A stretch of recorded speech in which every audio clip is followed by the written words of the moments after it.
Hello guys, അപ്പോൾ ഇന്നത്തെ video എൻ്റെ വീട്ടിൽ ചെറിയൊരു പെസഹ ഒരുക്കുവാണേ. ഞാൻ ഈ തേങ്ങ പൊതിച്ചുകൊണ്ടിരിക്കുന്നത് വേറെ ഒന്നിനും അല്ല കേട്ടോ, നമ്മുടെ പെസഹ അപ്പം ഉണ്ടാക്കാനാണ്. അങ്ങനെ ഞാനിത് 6 തേങ്ങയൊക്കെ പൊതിച്ച് വെച്ചു. പിന്നെ പോയി വാഴയിലൊക്കെ വെട്ടിക്കൊണ്ടുവന്ന് വൃത്തിയാക്കുന്ന ഒരു പരിപാടിയാണിത്. ഇതിലാണല്ലോ നമ്മൾ അപ്പമൊക്കെ ഉണ്ടാക്കുന്നത്. അപ്പോൾ വാഴയില നല്ല വൃത്തി ഉണ്ടാകണം എന്നുള്ളത് ഭയങ്കര നിർബന്ധമുള്ളൊരു കാര്യമാണ്. അങ്ങനെ വാഴയിലയൊക്കെ കഴുകി വാടാനായി വെയിലത്ത് വെച്ച് വന്നപ്പോഴാണ് പിന്നെ ചെറിയ ഉള്ളിയും വെളുത്തുള്ളിയും പൊളിക്കണമല്ലോ എന്ന് വിചാരിച്ചു.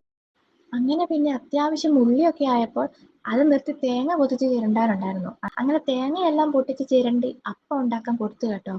മമ്മിയാണ് അപ്പം ബാക്കി ഉണ്ടാക്കുന്നത്. ഞാനൊരു കൈ സഹായത്തിന് നിൽക്കുന്നതേ ഉള്ളൂ. അങ്ങനെ അപ്പത്തിനൊക്കെ കുഴച്ച് പരത്തുവാണേ.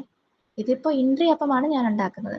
ഇൻഡ്രി അപ്പം ഉണ്ടാക്കുമ്പോൾ വാഴയില കോണോട് കോണായിട്ടാണ് മടക്കുക.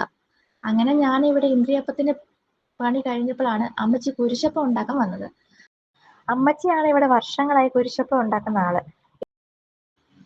അങ്ങനെ അമ്മച്ചി കുരിശപ്പം പരത്തി കഴിഞ്ഞപ്പോഴേക്കും ഞാനിവിടെ കുരിശ് വെക്കാനായി കുരിശോലയായി വരുന്ന രംഗമാണിത്. അങ്ങനെ ഞാനും അമ്മച്ചിയും കൂടെ കുരുത്തോല കട്ട് ചെയ്ത് അമ്മച്ചി കുരിശിന്റെ രൂപത്തിൽ കുരിശപ്പത്തിൽ വെച്ചു കൊടുത്തു. ഇനി ഇതിലേക്ക് ഈശോയുടെ ഇടത്തും വലത്തും കുരിശിൽ തറയ്ക്കപ്പെട്ട കള്ളന്മാരുടെ പേരിൽ ഒരു സൈഡിൽ മഞ്ഞളും അപ്പുറത്തെ സൈഡിൽ ഉപ്പുകല്ലുമാണ് വെക്കുന്നത്. ആക്ച്വലി ഇത് എത്രത്തോളം സത്യമാണെന്നൊന്നും എനിക്കറിയില്ല കേട്ടോ. പണ്ട് ചെറുപ്പത്തിൽ ഞാൻ ഈ സംശയം ചോദിച്ചപ്പോൾ കസിൻ പറഞ്ഞതാണ് ഇങ്ങനെ. അങ്ങനെ കുരിശപ്പം പൊതിഞ്ഞ് വാഴനാര് കൊണ്ട് കെട്ടി അപ്പം പുഴുങ്ങാൻ വേണ്ടി വെച്ചു.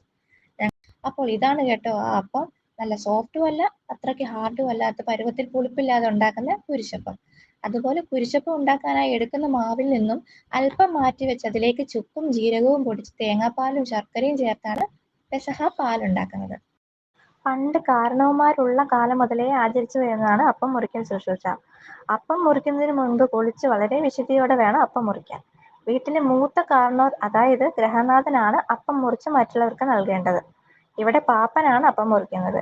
ഇവിടെ ഞങ്ങൾ ആദ്യത്തെ മുൻഗണന നൽകുന്നത് പുരുഷന്മാർക്കാണ്.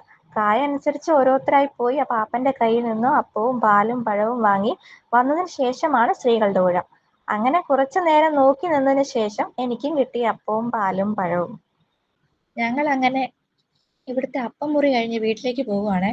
അങ്ങനെ പ്രാർത്ഥനയും കഴിഞ്ഞ് അപ്പമൊക്കെ പൊറിച്ച് ആദ്യത്തെ പോലെ തന്നെ പുരുഷന്മാർ കഴിഞ്ഞ് സ്ത്രീകൾ വന്ന് അപ്പം മേടിച്ചു.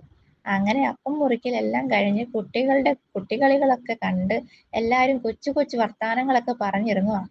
അപ്പൊ ഞങ്ങളുടെ പെസഹ ഇത്രേ ഉള്ളൂ കേട്ടോ. ഇഷ്ടമായെങ്കിൽ വീഡിയോ ലൈക്ക് ചെയ്യണേ. Tata, bye bye, see U.